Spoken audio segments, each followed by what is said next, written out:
Mic check, mic check, Mikey, mic check. Mic check a mic check, Mikey, Mikey check. Mic check a mic check, Mikey, Mikey check. Check in the mic, Mikey check, check. Yeah. Hi, welcome to the I Hate Reading podcast, the show where I read out loud, not because I want to, but because I have to. I hate reading because I can't stand the sound of silence. I'm not good at reading, but I'm great at talking. So let's get started. Kingdom Hearts, Chain of Memories, Riku's Story, Chapter 4, Replica.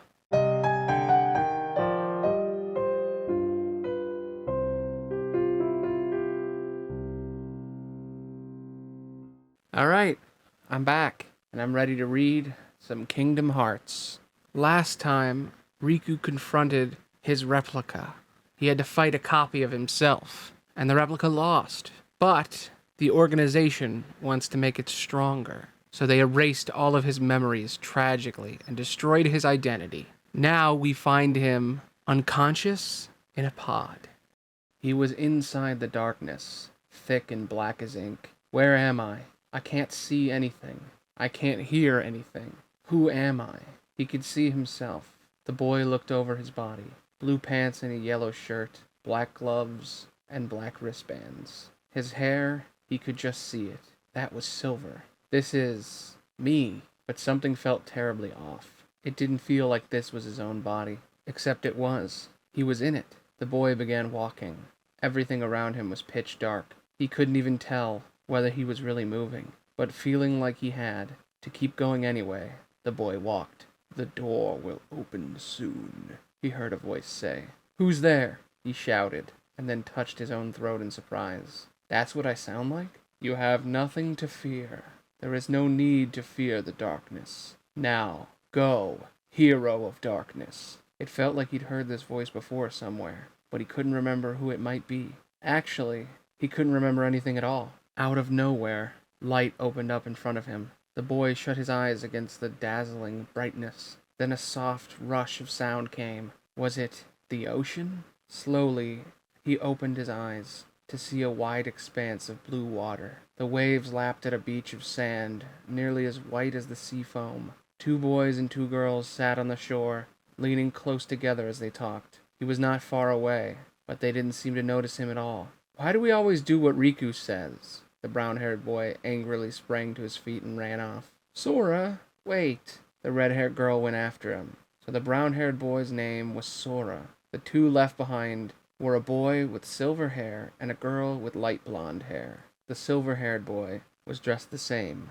as himself. Blue pants, a yellow shirt, black gloves, and wristbands. Silver hair, that was the same too. And his eyes were blue. "Naminé, aren't you going after him too?" The silver-haired boy stood up and brushed sand from his pants. "But if I do, then you'll be all alone, Riku." The girl called Naminé replied in a tiny voice, still sitting. She held a sketchbook and crayons. "I don't mind being alone," said Riku, and turned away from her. "But Sora has Kairi, and you've got me." "Huh." Riku looked at Naminé again. A bit of color had come into her cheeks. She giggled softly. "Riku, can I draw your face?" She laid out the crayons beside her and opened the sketchbook. Scribble, scribble, and like magic, the blank white page gave way to Riku's smile. Riku and Naminé laughed together. "Hey, you kids," said the boy with no name. At the moment he spoke, the world spun into nothing. He slept inside a huge pod. A man in a black cloak, with a hood pulled up over his head, stood there. The boy opened his eyes. Seeing him awake, the man pushed back his hood, revealing long, dull blonde hair and a sallow face. Conversion 15% complete. The three of them ran up the seashore. Three, Kairi and Sora and him. "Wait up, Sora," he shouted. Kairi was chasing Sora, and he was behind them. Maybe they were playing tag. "Hurry up, Riku," Kairi called over his shoulder. It was the same name as the silver-haired boy on the beach. "Am I Riku? Is that my name? Then that boy was me." "Come on, Riku. You're such a slowpoke," Sora yelled, far ahead. "So it's true. I'm Riku." But his vision went strange, warped, and he stopped. The sound of the waves turned ugly in his ears. No, it wasn't the sea. He couldn't hear that anymore. There was something weirder. What was that noise? Then he saw nothing but gray. and he fell again into nothingness. The boy stood in front of a little cave. He could hear an awful sound, like something enormous growling. But wasn't the sound he'd been hearing something uglier? Shh! Quiet! He turned to look at the other boy behind him. That was Sora. "You've got to be careful." So they were about to go inside. Right. Sora had been saying there was a monster in the cave, so they'd come together to try and catch it. That was a huge adventure for us back then. The ceiling of the cave had a great big hole in it. The blue sky leaked in. See? It was just the wind making that noise. Aw, that's all? I wish it was a monster. Sora folded his hands behind his head, sighing with overblown disappointment. The wind began to blow over the cave again, moaning and howling. Huh? Wait, what's that over there? Sora ran to the back of the cave, as if he'd spotted something. A window? No, wait, it's bigger than that. Unhurried, the boy followed Sora. A door! There was a big door, one that looked familiar. He must have seen it before somewhere, but where? He looked at it closely, but there was no doorknob or keyhole to be found. There's no way to open it, though, he said, looking back at Sora, who kicked at a pebble. Sora was a year younger than him, but sometimes, the boy thought, he really acted like a little kid. Hey, Sora, he said, when we grow up, let's get off this island. We'll go on real adventures, not this kid stuff. Sora looked at him and grinned. The wind raised another terrible growl. The boy looked behind him again. The door began to shine with golden light, and then the light swallowed him up. It hurt. His heart hurt, and breath hurt. Why did he have to hurt this much? He was in a dim chamber. Everything was lavishly decorated, but still it felt lonely somehow. The boy clutched his chest, gasping with the pain. Riku! At the sound of that name, he looked up suddenly to see a tall woman clothed in all black. She held a staff in her hand, and her cape fluttered with every step. Some kind of awful smell was clinging to her. Remember, relying too heavily on the dark powers could cost you your heart, she said. That seems to be your problem, he tried to say, but the words stuck in his throat. Why was he thinking like that? How did he know her anyway? Because I'm the one called Riku. He didn't know. He didn't understand anything. The boy floated inside the pod. Do you understand me, Replica? Hearing the voice, he slowly opened his eyes, and in front of him was the man in the black cloak with the long, dull hair. The cold, cruel smile that clung to his lips gave the boy a terrible, shivery feeling. You will become stronger, said the man, because whatever power that hero of darkness has will be yours. And at that, the boy closed his eyes again. Conversion 35% complete. Hey, Riku, suppose you get to another world. What would you do there? Kairi said, staring into the sunset. Sora stood behind her. In the middle of the trio sat a little raft. The white sand, the sound of the waves. It was that island. The boy already recognized the name as his own, Riku. That's my name. And yet something felt just a little bit off. Do you want to see? Like Sora? Kairi asked. The boy mulled over for a moment and replied, Well, I haven't really thought about it. It's just, I always wondered why we're here on this island. If there are other worlds out there, why did we end up on this one? He squinted against the brilliance of the sinking sun. And suppose there are other worlds, he went on. Then ours is just a little piece of something much greater. So, we could have just as easily ended up somewhere else, right? This tiny world on these little islands. He wanted to see other places. He wanted to know why they were in a place like this. That's why we need to go out there and find out. Just sitting here won't change a thing. He stared, walking down slowly toward the shore. It's the same old stuff, and I want to go. You've been thinking a lot lately, haven't you? The hint of sadness he heard in Kairi's voice. Was it just his imagination? Thanks to you, he said. If you hadn't come here, I probably would have never thought of any of this. Right. I really liked Kairi. She was special to me. But Kairi liked Sora. I always knew that. Thanks, Kairi, he told her. In that moment, he had really wanted to tell Kairi how he felt, but he couldn't do it. I'll make it so the girl is yours, the voice whispered to him from somewhere. He turned. Who was that? Before he knew it, the sea had turned black as ink. What is it that you want? Whoever it was seemed to murmur right next to his ear. Around him, the ground turned black too. Darkness was spreading out from him, and then it covered him completely. I'll make your wishes come true. He didn't want someone else to grant his wishes. He wanted to earn those things for himself. But back then, I wanted Kairi to be mine, no matter what it took. I did. No, it was Riku who wanted that, willing to do whatever it took. Everything faded into black. It was his own room in the castle, Maleficent's castle, Hollow Bastion, Kairi, Sora. He decided he would do anything to get Kairi's heart back, even if it meant getting his hands dirty with darkness. The boy rose from the bed and walked out. If he climbed the stairs to the tall tower, he would reach the small balcony at the very top. He liked to look out on the view from there. It felt like there was a gaping hole in his heart where the wind blew through, like he was the only person in the whole wide world. The cold wind brushed at his cheeks. When he woke up, he was standing on the beach. Sora appeared in Namine's sketchbook. It doesn't look like me at all. Namine looked up at him anxiously. She was drawing a portrait of Sora in her sketchbook, but apparently there was something about it that Sora didn't like. I think it does, said the boy, as he looked at the drawing. It captured Sora's pouty face perfectly. It does not. Sora yanked the sketchbook out of Namine's hand. Sora, give it back, she cried, but not before Sora began ripping apart the pages. Hey, Sora, the boy shouted. Before their eyes, the sketchbook was getting torn to shreds. You're so mean. Namine crouched down, trying to gather up the shreds of paper, but Sora shoved her and stomped on the pieces. How could you, Sora? I don't ever want to see you again, she shouted, starting to cry. Sora, I don't ever want to see you again. And then everything faded. You're serious? Larxene said a little condescendingly. Of course. Vexen knocked on the panel. Beside him, Namine gazed at the boy in the pod. I'm so sorry. She had no idea whether her quiet murmur could reach him. Conversion, 43% complete. All right, I think we should take a break right there. We're about halfway. A little bit over halfway, actually.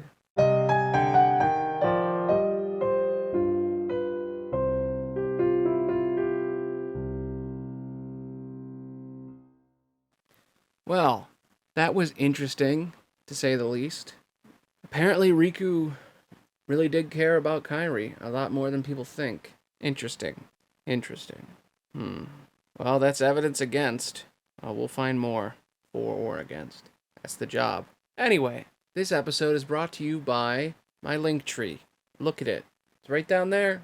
It's a little link. Give it a click. A little clicky clack. It'll show you everything I've ever made. It's all pretty good. Well, it's good enough. Could be better. I work on way too many things. I have a real problem with ambition. I tend to overcommit. Anyway, check it out. It's pretty good. There's a lot of different stuff on there. Podcasts and essays and everything. I even have so many really stupid ideas I want to do. So many other channels I wish I could do if I had more free time. But there are so many things that I want to do and never enough time to do them.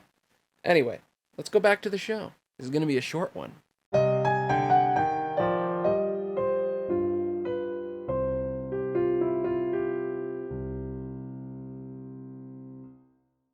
The boy was in the marble hall.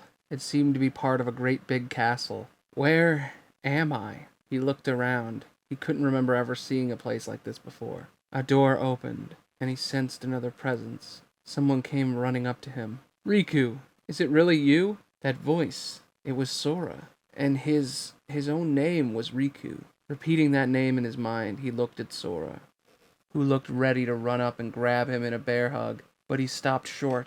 The boy felt like there was a thick fog over his memory. How did I get here? What are you doing here? Sora blurted. Not happy to see me? Let me know if I'm getting in the way of something important. The words tumbled out effortlessly, but they made him uneasy. The boy snorted at Sora. No, we got separated, and we were looking for each other. Something like that. And now we're both looking for Namine. That was the basic outline. Wait, outline? The way the word outline came into his head made him feel uncertain, but he kept glancing at Sora anyway. Huh, I didn't mean that. Sora hung his head. Never mind the excuses. I bet you'd all but forgotten about me. The boy was speaking about Sora, but it really was out of frustration with his own memory. Are you crazy? Sora protested. Come on, I came all this way looking for you. But you're not anymore, are you? Said the boy. Now the only one you're trying to find is Namine. You don't care about me. That's not true, Sora burst out. Sora, you never think of anything but Namine, the boy thought. I was the same, but you have Kairi, so why can't you let me just have Namine? Well, Sora, you never gave a thought to her feelings, did you? Nominees? Said Sora, as if that surprised him.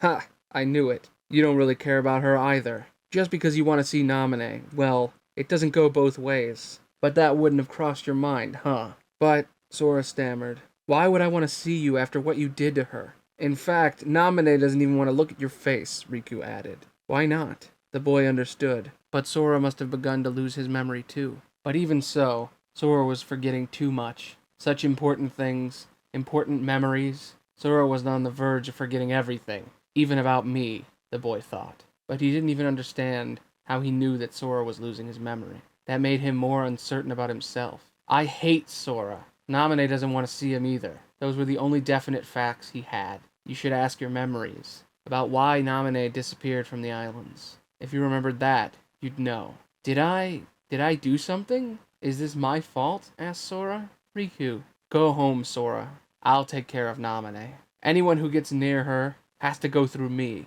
The boy raised his sword at Sora, darkness enveloping him, and he felt strength course through his body.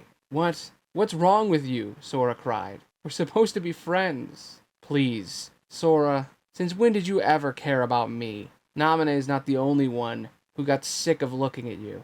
So did I. He shot back and leaped at Sora. Why don't I want to see Sora? Why am I so angry? His heart was full of doubts and questions, but he swung his sword anyway. Riku, stop it. Just in time, Sora blocked his strike with the Keyblade. So you've gotten a little bit stronger, huh? Sora, he remembered, had always lost when they fought. What do you mean you're sick of looking at me? Sora yelled. Why would you say that? Because I was holding it in until now, that's all. I never liked you, you know? Never. Even as those words left him, he felt reluctant to say them. I really never liked Sora at all? He wasn't sure. He couldn't remember. He just couldn't remember. If you're serious, then I'm fighting for real too. Sora brought the Keyblade down on him. He barely managed to block. Sora was strong, and it was true strength. Hey, are you sure I got stronger? Or are you slipping? The slight smile that Sora showed him. It was the best sort of smile. The kind you give to someone you care about. And the boy felt bewildered. He didn't understand how Sora could smile like that at him. He didn't understand it, and it made him sad and resentful. It hurt. Ooh, shit. Okay. The memories, the feelings in him were all muddled and confused. Riku. Sora was driving him back. The boy shoved away and ran. I don't understand. And for him to lack the understanding was terror. He wanted to run away from here. He wanted to go somewhere else. Somewhere far away. Larxene and Vexen loomed over the boy, collapsed on the floor in the corridor. I told you he wasn't ready yet, said Larxene, prodding the boy with her foot. This is all your fault for rushing things, Vexen. I seem to recall you saying that Sora had already made it to that floor. Vexen bolstered up. Vexen hoisted up the boy's limp body and turned away from her. Larxene folded her arms. Now what are we doing? She asked as if it could hardly concern her. His memory is still in the process of being rewritten, and if the helix of his memories could break down in the midst of that process, the replica himself would break down. Isn't that so, Naminé? Yes, Naminé's tiny voice replied. She stared at the boy, who was white as a sheet. All we have to do is complete his memories and send him to do battle with the hero, said Vexen, and left Naminé in tow. Make it stop. Feeling as if she'd heard a feeble voice, Naminé turned. Replica? What is it, Naminé? Vexen asked. She closed her eyes for a brief moment, then followed him. That was a very short chapter. I got very mixed feelings about this one.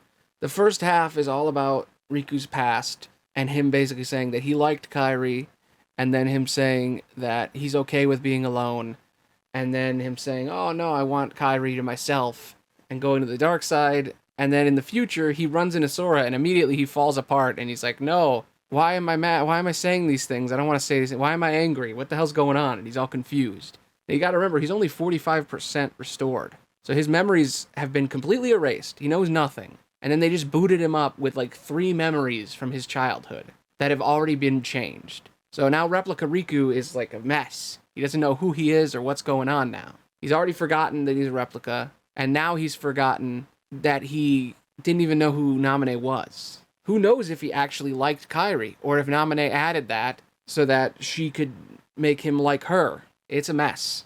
It's a complete and utter mess. So, take from it what you will. It is fascinating, though. I don't think any other story has ever had a person reboot their memories and halfway through go and fight someone they care about and sort of remember them, but sort of not. It's fascinating. It's a fascinating story. Anyway, that's about it for me today. I liked it. I had fun. I hope you had fun. Anyway, thanks for watching. Thanks for listening. Bye.